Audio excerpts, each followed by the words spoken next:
السلام عليكم ورحمة الله وبركاته. إن الحمد لله نحمده ونستعينه ونستغفره ونؤمن به ونتوكل عليه ونعوذ بالله من شرور أنفسنا ومن سيئات أعمالنا. من يهده الله فلا مضل له ومن يضلله فلا هادي له. وأشهد أن لا إله إلا الله وحده لا شريك له وأشهد أن محمدا عبده ورسوله. أعوذ بالله من الشيطان الرجيم. بسم الله الرحمن الرحيم. يا أيها الذين آمنوا اتقوا الله حق تقاته ولا تموتن إلا وأنتم مسلمون. يا أيها الناس اتقوا ربكم الذي خلقكم من نفس واحدة وخلق منها زوجها وبث منهما رجالا كثيرا ونساء واتقوا الله الذي تساءلون به والأرحام إن الله كان عليكم رقيبا. يا أيها الذين آمنوا اتقوا الله وقولوا قولا سديدا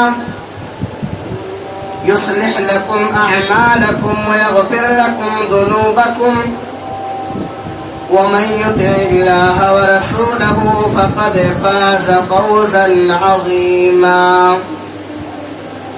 أما بعد فإن خير الحديث كتاب الله وخير الهدي هدي محمد صلى الله عليه وسلم وشر الأمور محدثاتها وكل محدثة بدعة وكل بدعة ضلالة وكل ضلالة في النار. أعوذ بالله من الشيطان الرجيم. بسم الله الرحمن الرحيم. إنما كان قول المؤمنين إذا دعوا إلى الله ورسوله ليحكم بينهم من يقول سمعنا وأطعنا وأولئك هم المفلحون. محترم حاضرین جمعہ، مسجد کے اندر تشریف فرما محترم بزرگوں، نوجوان بھائیوں، پیارے بچوں، اللہ رب العالمین کی توفیق سے آج پھر ایک بار جمعہ کے خطبے کے ذریعے قال اللہ اور قال الرسول کی کچھ باتیں آپ حضرات تک پہنچانے کا موقع ملا ہے. ہم اللہ رب العالمین سے دعا کرتے ہیں کہ بار الہی آج کے اس خطبہ جمعہ میں جو باتیں بیان کی جائیں، اللہ تعالی مجھ کہنے والے کو، سننے والوں کو، سب کو رب العالمین عمل کرنے کی توفیق عطا فرمائے. آمین. محترم سامعین اکرام، پوسٹر وغیرہ کے ذریعے آپ کو بتا دیا گیا تھا کہ آج کے اس خطبہ جمعہ میں جو ٹاپک، جو عنوان منتخب کیا گیا ہے وہ ہے اتباع رسول ہی ضروری کیوں. میرے بھائیوں، سب سے پہلے ہم ہر قسم کی تعریف، حمد و ثنا، بڑائی، بزرگی اللہ رب العالمین کے لیے بیان کرتے ہیں، جس مالک حقیقی نے ہم اور آپ کو پیدا کیا اور پیدا کرنے کے ساتھ ساتھ ہمیں یوں ہی بیکار اور بھٹکتا ہوا نہیں چھوڑا، بلکہ ہماری رزق و ہدایت کے لیے کم و بیش 1,24,000 سے زائد انبیاء کرام اس دنیا فانی کے اندر مبعوث فرمایا۔ ان میں سے آخری نبی جناب محمد رسول اللہ صلی اللہ علیہ وسلم کو اللہ تبارک و تعالی نے دنیا میں بنا کر کے بھیجا۔ میرے بھائیوں، اللہ تبارک و تعالی نے اس کائنات کے اندر ہمیں اور آپ کو بے مقصد نہیں پیدا کیا ہے۔ اس دنیا میں اگر ہم اور آپ آئے ہوئے ہیں تو اللہ تبارک و تعالی کے بھیجنے کا ایک مقصد ہے، ایک سبب ہے، ایک وجہ ہے۔ اگر ہم قرآن مجید کا مطالعہ کریں تو ہمیں معلوم چلتا ہے کہ اللہ تبارک و تعالی نے ہمیں دنیا میں کس لیے بھیجا ہے۔ قرآن مجید کے اندر اللہ تبارک و تعالی نے بیان کیا ہے کہ ہم نے دنیا کے اندر بھیجا ہے وما خلقت الجن والانس الا ليعبدون۔ دنیا میں ہمیں اور آپ کو بھیجنے کا مقصد یہ ہے کہ ہم اللہ تبارک و تعالی کی عبادت کریں، اس کے بتائے ہوئے نقش قدم کے مطابق چلنے کی کوشش کریں۔ اب اس مقصد کو ہمیں بتانے کے لیے اللہ تبارک و تعالی نے مختلف ادوار میں، مختلف شکلوں میں نبیوں اور رسولوں کو بھیجا، اور اس سلسلے کی آخری کڑی جناب محمد رسول اللہ صلی اللہ علیہ وسلم کو اللہ تبارک و تعالی نے دنیا میں بنا کر کے بھیجا۔ ہمارے نبی دنیا میں اللہ تبارک و تعالی کا یہ مشن لے کر آئے، یہ قانون لے کر آئے کہ اب آپ کے بعد دنیا میں کوئی اور نبی اور رسول آنے والا نہیں۔ اب قیامت تک اگر شریعت کسی کی چلے گی تو آپ کی چلے گی، حکم چلے گا تو آپ کا چلے گا، اور رسول جو حکم دے وہ حکم در حقیقت اللہ ہی کا حکم ہوتا ہے۔ اللہ تعالی نے فرمایا قرآن مجید کے اندر وَمَا رَسَلْنَا مِن رَّسُولٍ إِلَّا لِيُطَاعَ بِإِذْنِ اللَّهِ، ہم نے جس رسول کو بھی دنیا میں بھیجا ہے اس رسول کو بھیجنے کا ایک ہی مقصد ہے إِلَّا لِيُطَاعَ بِإِذْنِ اللَّهِ، اس رسول کی اطاعت کی جائے، ان کی اتباع کی جائے، ان کا حکم مانا جائے۔ جتنے رسول آئے ہر رسول کی اطاعت کا حکم دیا گیا۔ جب ہمارے رسول آئے تو چونکہ آپ آخری رسول ہیں، اب قیامت تک اگر شریعت کسی کی چلے گی تو آپ کی چلے گی، حکم چلے گا تو آپ کا چلے گا، اور رسول جو حکم دے وہ حکم در حقیقت اللہ ہی کا حکم ہے، جیسا کہ آپ کے سامنے قرآن مجید کی آیت کریمہ پیش کی گئی۔ ہمارے نبی جناب محمد رسول اللہ صلی اللہ علیہ وسلم کی اتباع کرنے ہی پر ہماری نجات ہے۔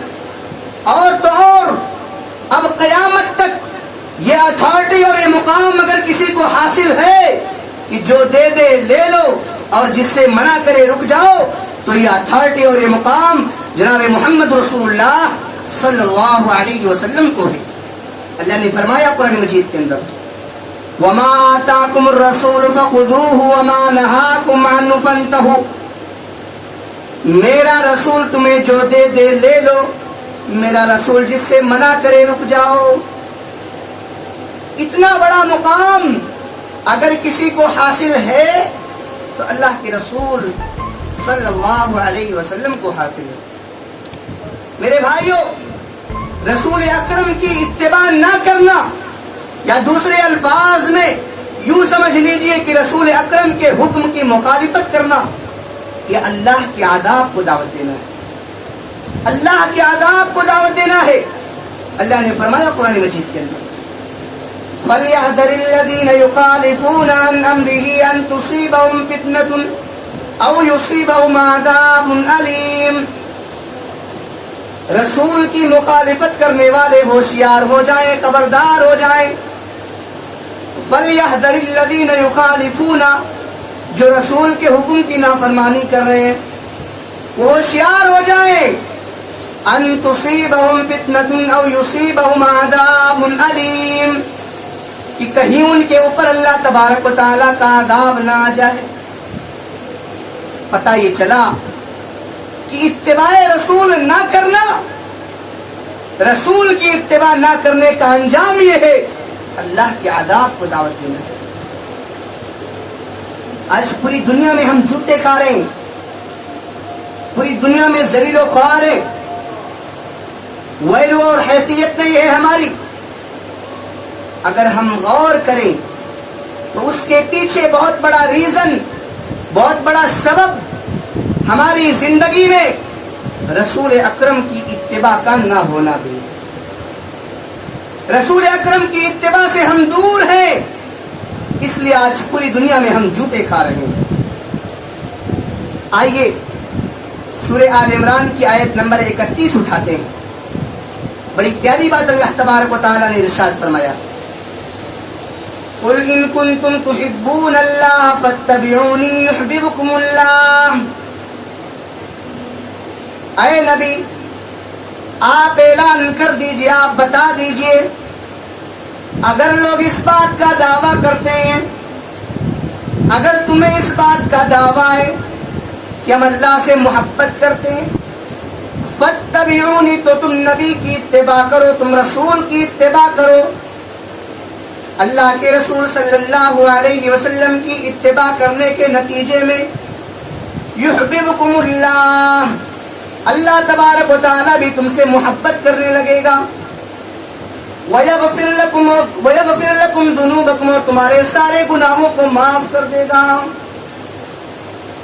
اللہ کے رسول صلی اللہ علیہ وسلم کی جب ہم اتباع کریں گے، ان کے بتائے ہوئے نقش قدم کے مطابق چلیں گے، تو اللہ تبارک و تعالیٰ ایسے لوگوں سے محبت کرے گا اور ان کے سارے گناہوں کو معاف کر دے گا۔ علامہ ابن کثیر رحمۃ اللہ علیہ اس آیت کریمہ کی تفسیر میں لکھتے ہیں، هذه الآیۃ حاکمۃ علی کل من ادعى محبۃ اللہ وليس هو على الطریقۃ المحمدیہ فإنه کاذب فی دعوہ۔ بہت غور سے سنیں، علامہ ابن کثیر رحمۃ اللہ علیہ کا تفسیر آپ کے سامنے پیش کر رہا ہوں۔ علامہ ابن کثیر رحمۃ اللہ علیہ کہتے ہیں یہ آیت کریمہ فیصلہ کر رہی ہے کہ جو رسول کے طریقے پر نہ ہو، جو رسول کے منہج پر نہ ہو، وہ لاکھ دعویٰ کرے کہ میں اللہ سے محبت کرتا ہوں، وہ اللہ سے محبت کے دعوے میں جھوٹا ہے، مکار ہے، کذاب ہے۔ اسی لیے امام شافعی رحمۃ اللہ علیہ کہا کرتے تھے، کوئی ہوا میں اڑنے لگے تو اس کا یہ مطلب نہیں کہ وہ اللہ کا ولی بن گیا، کوئی پانی میں چلنے لگے تو اس کا یہ مطلب نہیں کہ وہ اللہ کا ولی بن گیا۔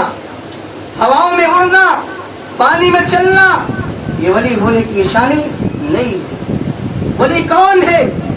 جس کی زندگی اتباع رسول کے مطابق گزر رہی ہے۔ اور آگے بڑھیے، امام حسن بصری رحمۃ اللہ علیہ اس آیت کریمہ کی تفسیر میں لکھتے ہیں، زعم قوم انہم یحبون اللہ، کچھ لوگوں کا یہ دعویٰ ہے کہ ہم اللہ سے محبت کرتے ہیں، فابتلاہم اللہ بہذہ الآیہ، اللہ تعالیٰ نے اس آیت کو نازل کر کے ان کا امتحان لیا ہے۔ اللہ امتحان لے رہا ہے کہ اگر تم واقعی میں، ریئل میں اللہ سے محبت کرتے ہو تو تمہاری زندگی اتباع رسول کا نمونہ ہونا چاہیے۔ تمہاری نماز، روزہ، حج، زکوٰۃ، اٹھنا بیٹھنا، چلنا پھرنا، پوری زندگی اتباع رسول کا نمونہ ہونا چاہیے۔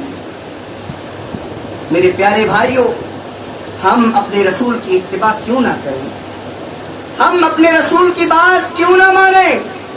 اور یاد رکھو، شریعت نے ہمیں دو ہی راستے بتائے ہیں۔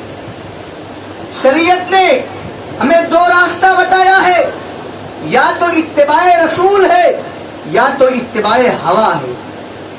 رسول کی اتباع ہم کریں گے، ہدایت پر چلیں گے، یا پھر دوسرا راستہ یہ ہے کہ اگر ہم رسول کی بات سن تو رہے ہیں، رسول کی بات کانوں میں آواز آ رہی ہے، لیکن اگر ہم نہیں سنتے ہیں، سننے کے ساتھ ساتھ عمل نہیں کرتے ہیں، تو ایسا انسان اپنے خواہشات پر چل رہا ہے، اتباع ہوا کو اپنا رہا ہے۔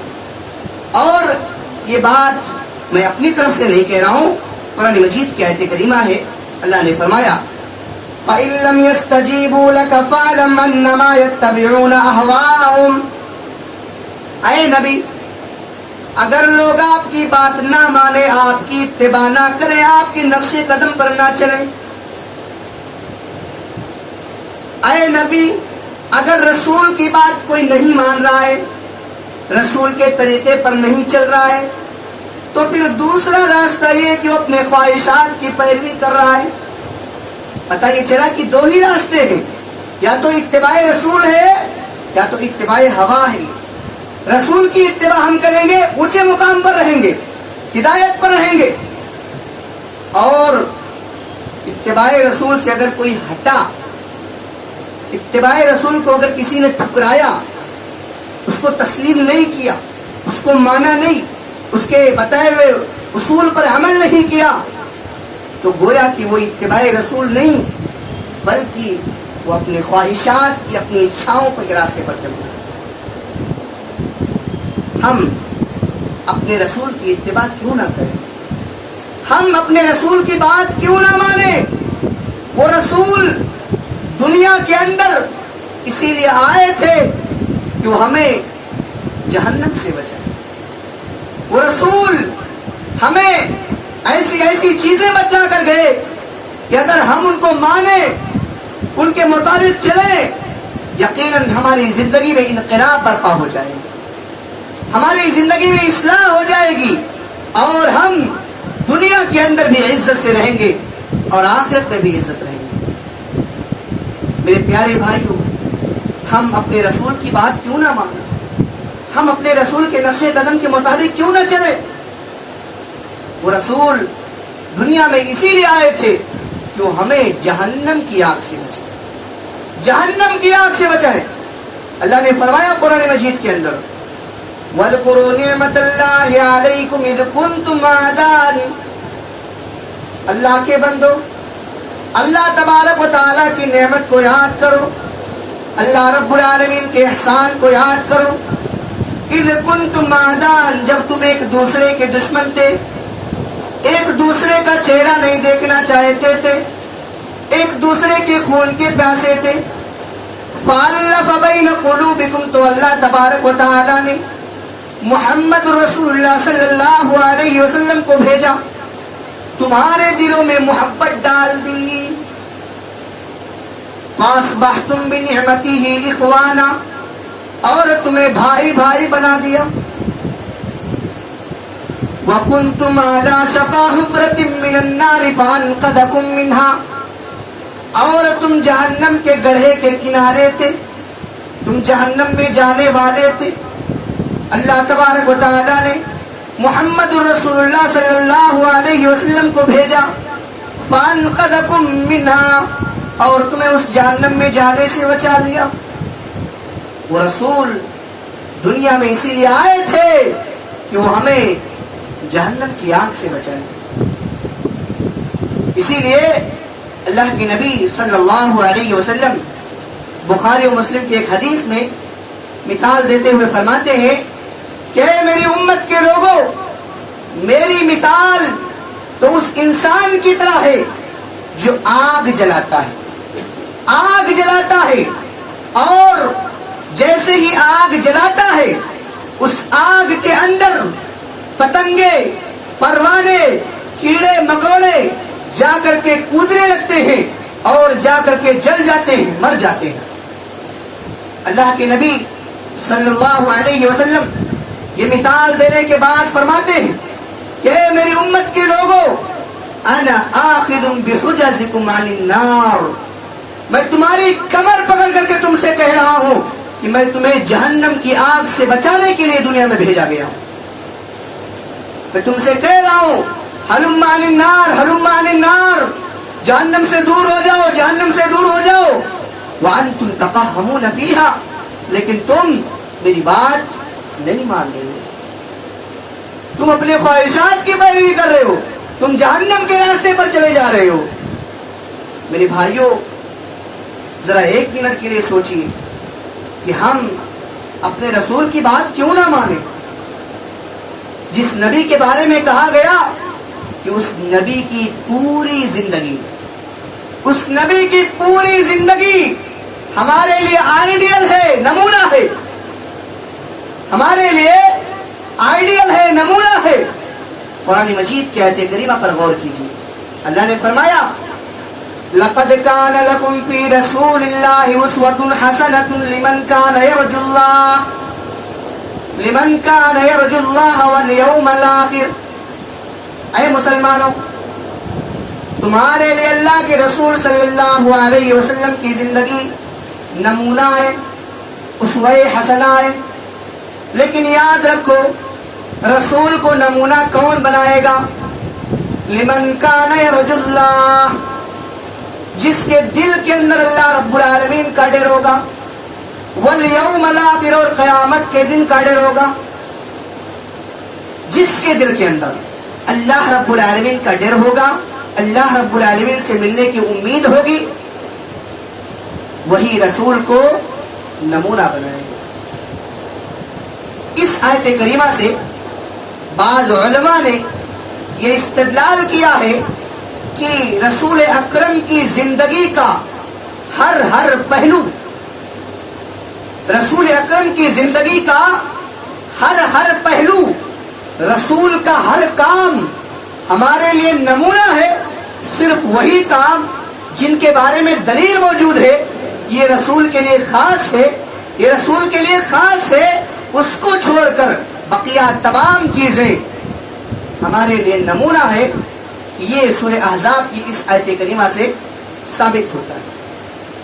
میرے بھائیو، آج بڑے افسوس کی بات ہے، بڑے افسوس کی بات ہے، آج ہمارے معاشرے کی ایک کڑوی حقیقت ہے، زبان سے دعویٰ ہے، زبان سے دعویٰ کرتے ہیں رسول اکرم سے محبت کا، زبان پر لمبے چوڑے نعرے ہیں رسول اکرم سے محبت کا، مگر ہمارے معاشرے کی ایک کڑوی حقیقت ہے کہ رسول کی بات پیش کرو، رسول کا فرمان پیش کرو، رسول کی حدیث پیش کرو، اگر مگر چوں چرا، ایسا ہے ویسا ہے، بزرگوں نے یہ کہا ہے، بڑوں نے یہ کہا ہے، باپ دادا نے یہ کہا ہے، ہماری زبان سے ایسے الفاظ نکلتے ہیں۔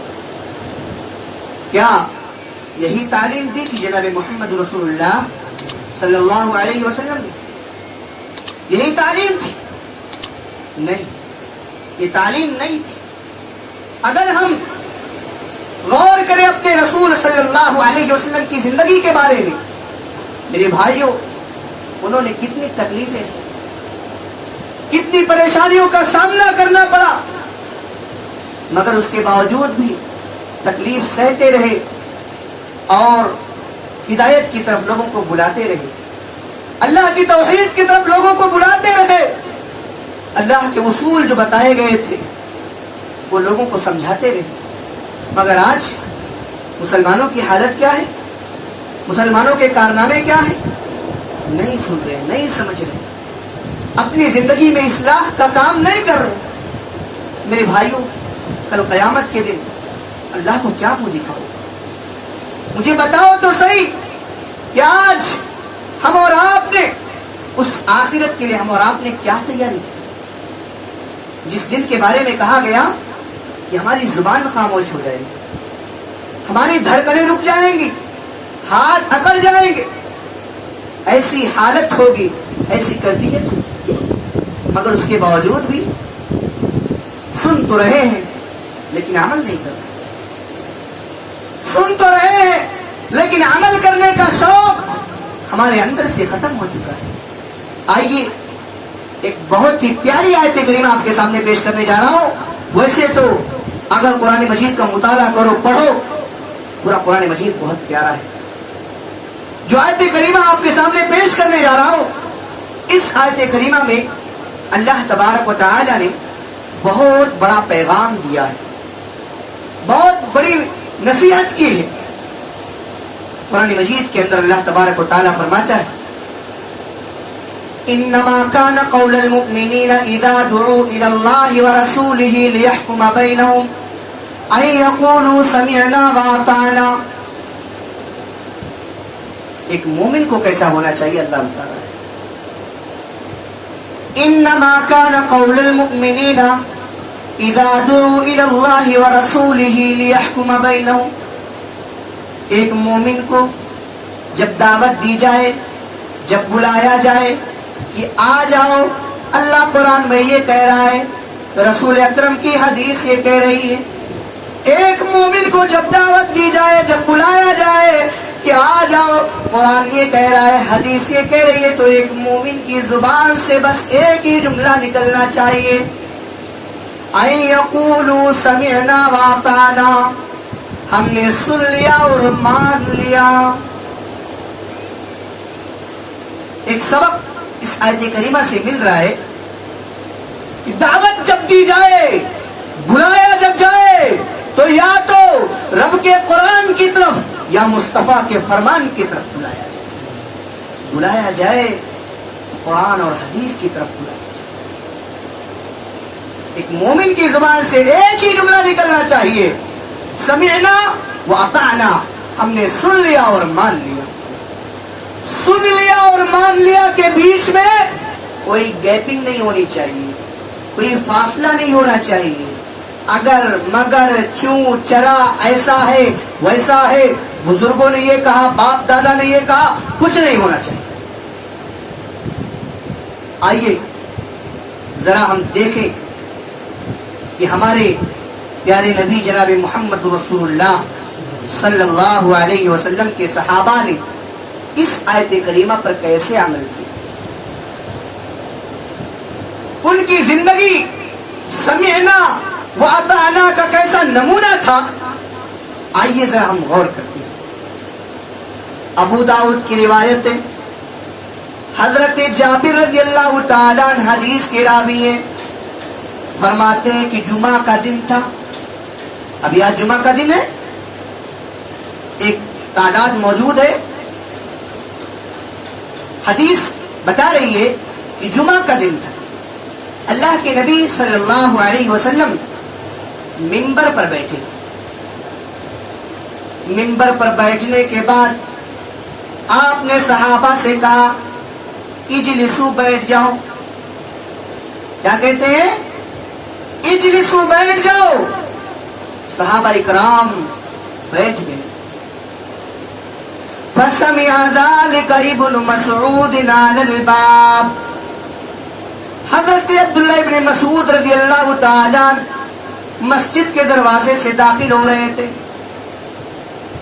جہاں لوگ چپل نکالتے ہیں، جوتا نکالتے ہیں۔ اللہ کے نبی صلی اللہ علیہ وسلم کے یہ الفاظ ان کے کانوں میں پڑے، اجلسو، بیٹھ جاؤ۔ فوراً اسی دروازے کے پاس بیٹھ گئے، اسی دروازے کے پاس بیٹھ گئے۔ تھوڑی دیر کے بعد اللہ کے نبی صلی اللہ علیہ وسلم کی نگاہ پڑی، دیکھتے ہیں کہ عبداللہ ابن مسعود رضی اللہ تعالی عنہ مسجد کے دروازے کے پاس بیٹھے ہوئے۔ آپ نے جیسے ہی دیکھا، دیکھتے ہی فوراً کہتے ہیں عبداللہ تعال ادھر آؤ۔ خطبہ شروع ہے، خطبے کے درمیان جب دیکھتے ہیں، دیکھتے ہی فوراً کہتے ہیں عبداللہ تعال ادھر آؤ۔ آپ نے بلا کر کے پوچھا کہ عبداللہ تم وہاں کیوں بیٹھے، تم وہاں کیوں بیٹھے؟ کہتے ہیں اے اللہ کے نبی، آپ کی زبان مبارک سے سنا، بیٹھ جاؤ۔ بیٹھ گیا۔ آپ کی زبان مبارک سے سنا، بیٹھ جاؤ، بیٹھ گیا۔ میرے پیارے بھائیوں، یہ صحابہ کرام تھے کہ نبی کی زبان سے سنا تو کیا مجال کہ ایک قدم آگے اور ایک قدم پیچھے۔ میرے بھائیوں، یہ جذبہ ہمارے اندر کب پیدا ہوگا؟ آج تقریریں ہو رہی ہیں، جلسے ہو رہے ہیں، انٹرنیٹ کا زمانہ ہے، قال اللہ اور قال رسول کی صدائیں بلند کی جاتی ہیں، بتائی جاتی ہے، مگر ہم ایک کان سے سنتے ہیں، دوسری کان سے نکال دیتے ہیں۔ صحابہ کرام سنتے تھے، عمل کرتے تھے۔ یہ جذبہ ضرورت اس بات کی ہے کہ ہم اور آپ اپنے اندر پیدا کرنے کی کوشش کریں۔ انقلاب کب آئے گا؟ جب ہم قرآن اور حدیث کو اپنے سامنے رکھتے ہوئے اس پر عمل کریں۔ اور اگر ہم یہ سوچیں کہ نہیں، ہم جو مرضی کہے گی ہم اسی کو کریں گے، تو یہ گاڑی چلنے والی نہیں ہے۔ نہ دنیا میں کامیاب رہو گے، نہ آخرت میں کامیاب رہو گے۔ اس لیے اللہ کے واسطے آپ اپنی زندگی کا ایک مقصد بنائیے اور اتباع رسول کو اپنی زندگی میں لانے کی کوشش کیجیے۔ اتباع رسول کو اپنے لیے نمونہ بنائیے۔ میرے پیارے ساتھیوں، آپ صحابہ کرام کے بارے میں بارہا سنتے ہیں کہ صحابہ کرام 10 آیتیں سنتے تھے، 10 آیتوں کے اوپر غور کرتے تھے، پہلے عمل کرتے تھے، جب 10 آیتیں سن لیتے تھے، عمل کرتے تھے، اس کے بعد آگے بڑھتے تھے۔ آج ہم اور آپ گھنٹوں تقریریں سنتے ہیں، گھنٹوں لیکچر سنتے ہیں، قرآن اور حدیث کی روشنی میں باتیں پیش کی جاتی ہیں، مگر ہم سننے کے عادی ہیں، ماننے کے عادی نہیں رہ گئے۔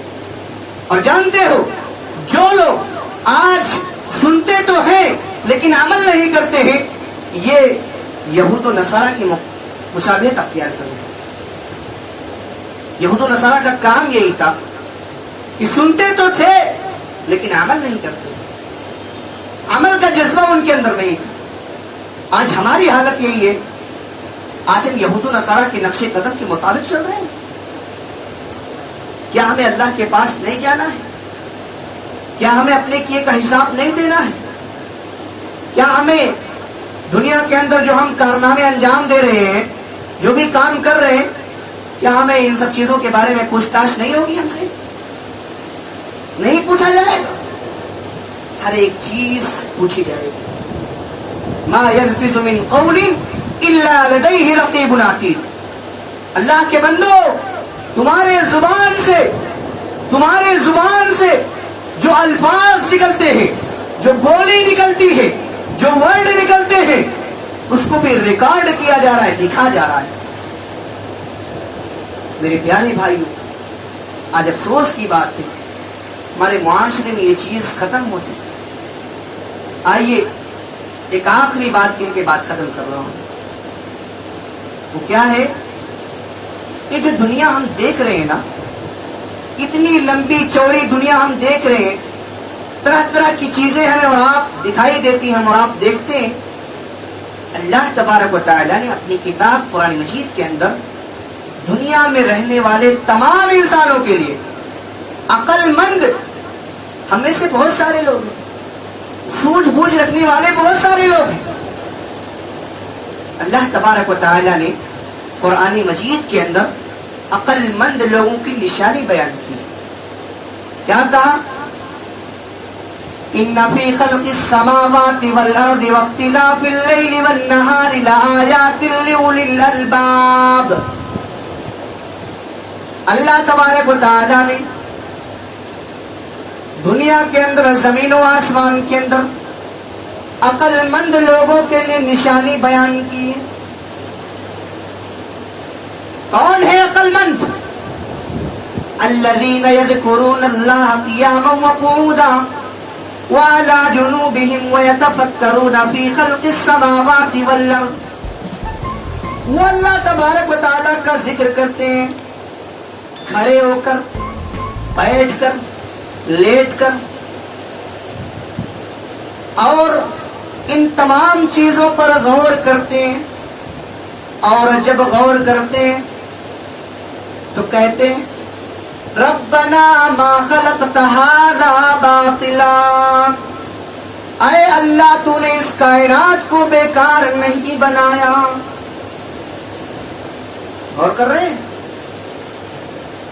قرآن مجید کی آیت کریمہ ہے کہ دنیا کے اندر عقل مند لوگوں کے لیے نشانی ہے، اور عقل مند وہی ہے جو کھڑے ہو کر، بیٹھ کر، لیٹ کر اللہ کا ذکر کرتا ہے، اللہ کا نام لیتا ہے، اللہ کی اطاعت کرتا ہے، اور جب اطاعت کرتا ہے، دیکھتا ہے، غور کرتا ہے، سمجھتا ہے، تو اس رزلٹ پر پہنچتا ہے ربنا ما خلقت ھذا باطلا، اے اللہ تو نے اس دنیا کو، اس کائنات کو بیکار نہیں بنایا۔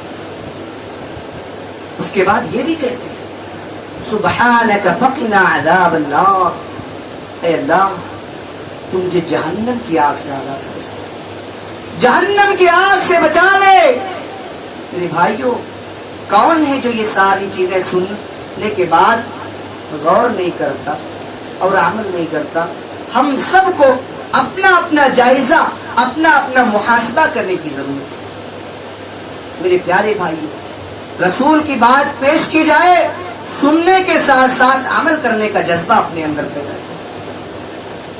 کتنے ایسے واقعات ہیں صحابہ اکرام کے بارے میں، کتنے ایسے واقعات بھرے پڑے ہیں کہ اللہ کی قسم سننے کے ساتھ ساتھ آنکھوں سے آنسو نکل آتے ہیں۔ آپ کو بتا دوں، ہمارے پیارے نبی جناب محمد رسول اللہ صلی اللہ علیہ وسلم کا جب انتقال ہوا تو صحابہ اکرام کے درمیان کچھ ایسے معاملات پیش آئے، سوچنے لگے کہ نبی اکرم کو دفن کہاں کیا جائے، نبی اکرم کو دفن کہاں کیا جائے۔ کچھ صحابہ نے کہا کہ چلو بیت المقدس میں دفن کر دیا جائے، کچھ صحابہ نے کہا کہ جنت البقیع میں دفن کیا جائے، کچھ صحابہ نے کہا کہ خانہ کعبہ کے اندر دفن کیا جائے۔ الگ الگ رائے تھے، الگ الگ مشورے تھے۔ چونکہ اما عائشہ رضی اللہ تعالی عنہ کو یہ حدیث معلوم تھی، یہ حدیث کا علم انہیں تھا کہ اللہ کے نبی صلی اللہ علیہ وسلم نے فرمایا کہ نبی کا جہاں انتقال ہوتا ہے وہیں انہیں دفن کیا جاتا ہے، وہیں انہیں دفن کیا جاتا ہے۔ چنانچہ حضرت عائشہ رضی اللہ عنہ کھڑی ہوتی ہیں، حدیث پیش کرتی ہیں کہ اللہ کے نبی صلی اللہ علیہ وسلم کو میں نے فرماتے ہوئے سنا کہ نبی کا جہاں انتقال ہوتا ہے وہیں انہیں دفن کیا جاتا ہے۔ میرے پیارے بھائیوں، جیسے ہی صحابہ اکرام نے نبی کی حدیث سنی، نبی کا فرمان سنا، فوراً اپنے اپنے فیصلے واپس لے لیتے، اپنے اپنے فیصلے واپس لے لیتے۔ اسی طریقے سے حضرت فاطمہ الزہرا رضی اللہ عنہا کے بارے میں آتا ہے کہ حضرت فاطمہ الزہرا رضی اللہ عنہا حضرت ابو بکر صدیق رضی اللہ تعالی عنہ کے پاس گئی، کہا اے ابو بکر، میں اپنے باپ کی وراثت کا حصہ لینے آئی ہوں، میں اپنے باپ کی اکلوتی اولاد بچی ہوں، میرے باپ نے جو وراثت کا حصہ چھوڑا ہے میں اس وراثت کا حصہ لینے آئی ہوں، میرا جو حصہ بن رہا ہے آپ اسے دے دیجئے۔ حضرت ابو بکر صدیق رضی اللہ تعالی عنہ حدیث پیش کرتے ہیں کہ نحن الانبیاء لا نورث ما ترکنا صدقہ، کہا کہ اے فاطمہ، میں نے اللہ کے نبی صلی اللہ علیہ وسلم کو فرماتے ہوئے سنا کہ انبیاء کا کوئی وارث نہیں ہوتا ہے، انبیاء جو کچھ چھوڑ کر جاتے ہیں وہ سب صدقہ کر دیا جاتا ہے، وہ سب صدقہ کر دیا جاتا ہے۔ میرے پیارے بھائیوں، نبی کی چہیتی بیٹی ہے، نبی کے کلیجے کا ٹکڑا ہے، لیکن جیسے ہی ابو بکر صدیق رضی اللہ تعالی عنہ یہ حدیث پیش کرتے ہیں، حدیث کے الفاظ ہیں فسکتت، فسکتت، خاموش ہو جاتی، خاموش ہو جاتی۔ کیوں؟ اگر دنیا کا معاملہ دیکھا جائے، کسی کی اتباع کرتے ہو کہ نہیں کرتے ہو، کسی کی پیروی کرتے ہو کہ نہیں کرتے ہو؟ میں آپ سے پوچھنا چاہتا ہوں، دین کے معاملے میں کوئی ہے کہ نہیں ہے؟ دین کے معاملے میں کوئی بڑا ہے کہ نہیں ہے؟ اور میرے پیارے بھائیوں، بڑا ہے، اللہ کی قسم بڑا ہے، اور بڑا وہ ہے جسے میں نے بڑا نہیں بنایا، آپ نے بڑا نہیں بنایا، رب کائنات نے بڑا بنایا، اور اتنا بڑا بنایا، فرمایا وَرَفَعْنَا لَكَ ذِكْرَكَ، اے نبی ہم نے آپ کے ذکر کو بلند کر دیا ہے۔ اتنا بڑا بنایا کہ جب تک اذان میں اشہد ان محمد رسول اللہ نہ کہا جائے اذان کمپلیٹ نہیں ہوتی۔ اتنا بڑا بنایا کہ جب تک نماز میں اللہم صلی علی محمد نہ پڑھا جائے نماز کمپلیٹ نہیں ہوتی۔ میرے پیارے بھائیوں، اس خواب غفلت میں پڑے ہوئے آج ہم دعویٰ کرتے ہیں کہ ہم تو نبی کے شیدائی ہیں، کیا حالت بنا لی ہے۔ اس لیے اللہ کے واسطے قرآن اور حدیث کی جو بھی باتیں ہم سنتے ہیں اپنی زندگی میں اس کو لائیے، ورنہ جیسا کہ اس سے پہلے کہ خطبہ جمعہ میں بیان کیا گیا ہے کہ تم نے جو علم حاصل کیا ہے تقریروں کے ذریعے، کانفرنسوں کے ذریعے، خطبہ جمعہ کے ذریعے، پڑھ کر، لکھ کر، سن کر، دیکھ کر، کل قیامت کے دن اس علم کے بارے میں پوچھا جائے گا، سوال کیا جائے گا۔ اس لیے اللہ کے واسطے وہ وقت آنے سے پہلے ہم تیاری کریں اور منمانی زندگی گزارنا چاہتے ہو تو کرو، ہمارا کام ہے بتلانا، ہم بتلا رہے ہیں، عمل کرنا ہم سب کی ذمہ داری ہے۔ اتباع رسول کو اپنی زندگی میں لانے کی کوشش کیجیے۔ محلے کے اندر کوئی جھگڑا ہوتا ہے، ہم سردار صاحب کو اپنا پنچ بناتے ہیں۔ دین کے معاملے میں کوئی بڑا ہے کہ نہیں ہے؟ دین کے معاملے میں بڑا ہے کہ نہیں ہے؟ بڑا ہے، اور بڑا وہ ہے جسے میں نے بڑا نہیں بنایا، آپ نے بڑا نہیں بنایا، رب کائنات نے بڑا بنایا۔ اس لیے ایک بات کہتا ہوں، دین کے اندر سپریم کورٹ کون ہے؟ نبی اکرم جناب محمد رسول اللہ صلی اللہ علیہ وسلم۔ اس لیے نبی کی حدیث بیان کی جائے اس کو تسلیم کرو، اس کو مانو، اس کو اپنی زندگی میں لاؤ اور انقلاب برپا کرو۔ آئیے انہیں چند کلمات کے ساتھ میں اپنی بات کو ختم کر رہا ہوں۔ آخر میں اللہ رب العالمین سے دعا ہے کہ بار الہی آج کے اس خطبہ جمعہ میں جو باتیں بیان کی گئی ہیں اللہ تعالی مجھ کہنے والے کو، سننے والوں کو، سب کو رب العالمین عمل کرنے کی توفیق عطا فرمائے۔ اللہ رب العالمین سے دعا ہے کہ بار الہی اتباع رسول کو ہم سب کے لیے اپنی زندگی کا ایک نمونہ بنانے کی ہم سب کو توفیق عطا فرمائے۔ اللہ رب العالمین سے دعا ہے کہ بار الہی قرآن اور حدیث کی جو بھی باتیں پیش کی جائے اللہ تعالیٰ سننے والوں کو، کہنے والوں کو، سب کو رب العالمین عمل کرنے کی توفیق عطا فرمائے۔ اللہ رب العالمین سے دعا ہے کہ بار الہی جس طریقے سے ہمارا نام ہے کہ ہم مسلمان ہیں، اس طریقے سے مسلمان ہونے کا جو نام ہوتا ہے، مسلمانوں کا جو کام ہوتا ہے، اسی طریقے سے ہم سب کو اپنی اپنی ذمہ داری نبھانے کی توفیق عطا فرمائے۔